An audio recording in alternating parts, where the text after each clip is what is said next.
Ladies and gentlemen, please welcome Ambassador Paula Dobriansky, former Undersecretary of State for Global Affairs, and Admiral Christopher Grady, Joint Chiefs of Staff, U.S. Department of Defense. Thank you.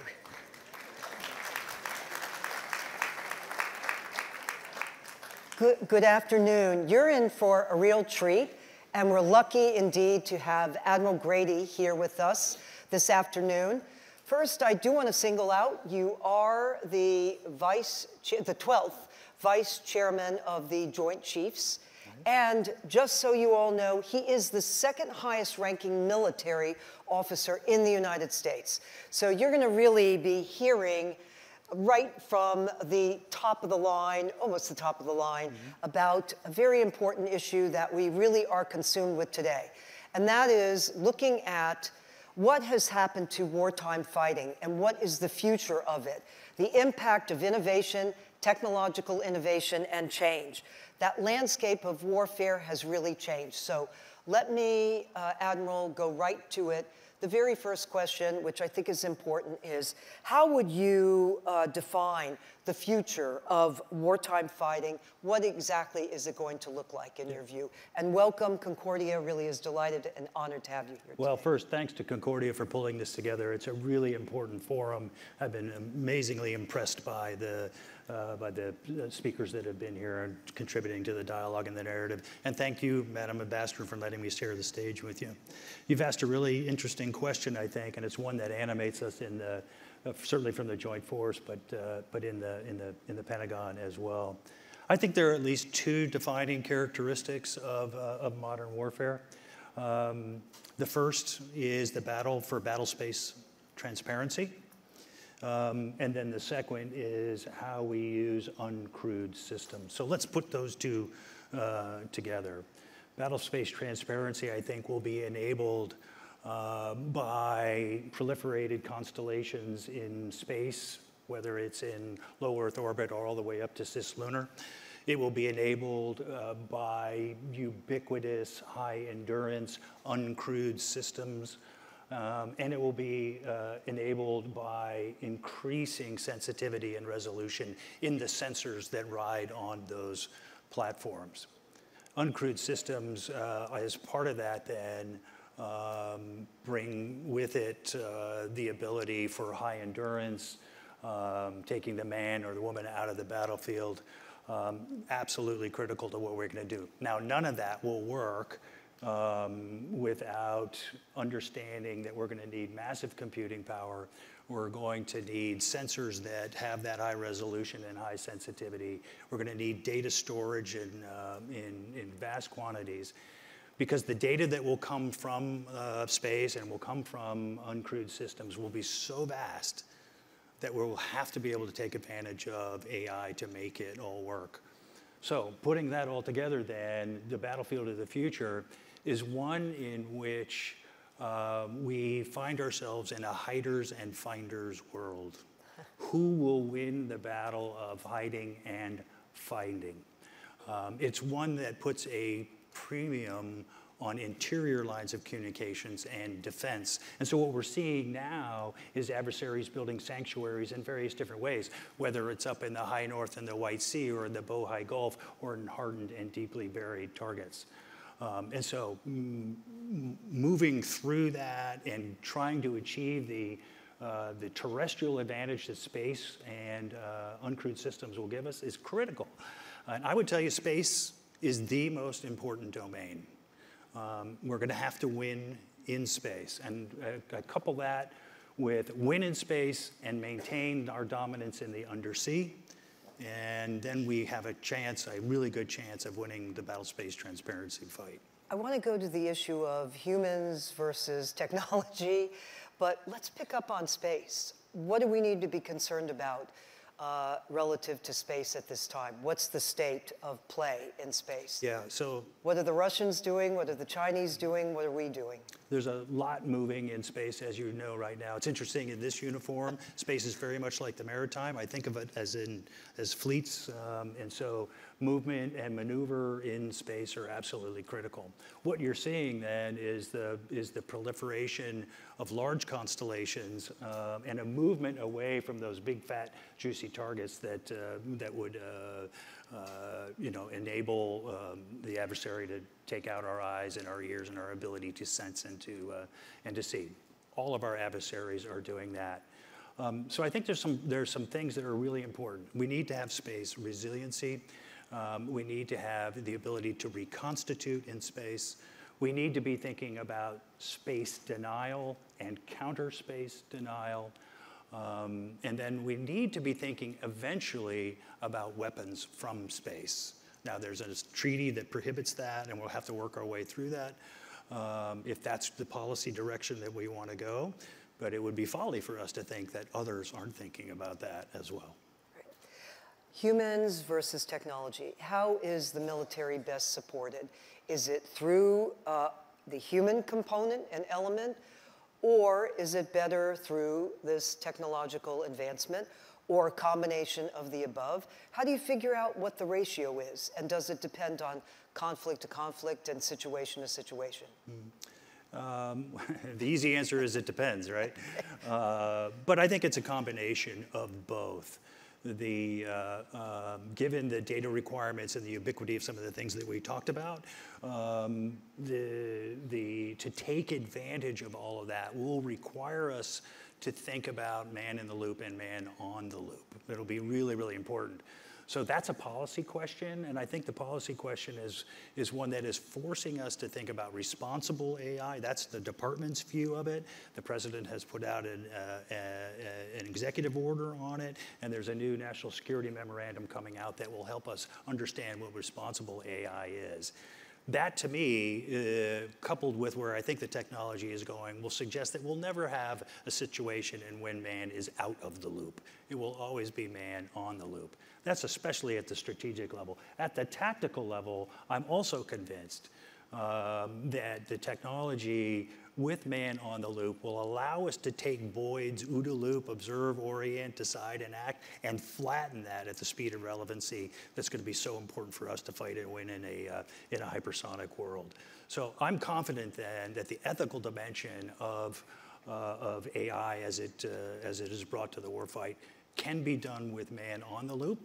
I don't think I have a percentage to give you on that, but it is one in which I think the technology and the thinking will enable us to do that.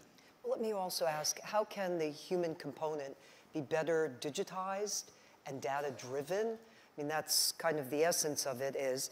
And you also have flagged the importance of modeling and simulation in our earlier conversation. How is modeling and simulation helping us with AI?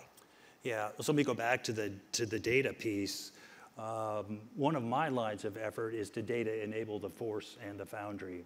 So why the force and the foundry? So the force is the going out and fighting and winning, living in a hypersonic world where the speed of the adversary or what we're going to try to do is going to be measured in seconds, maybe even microseconds. That's one. Then we need to data enable the foundry. That's kind of the man and the training, the equip, all the things that enable going out and fighting and winning.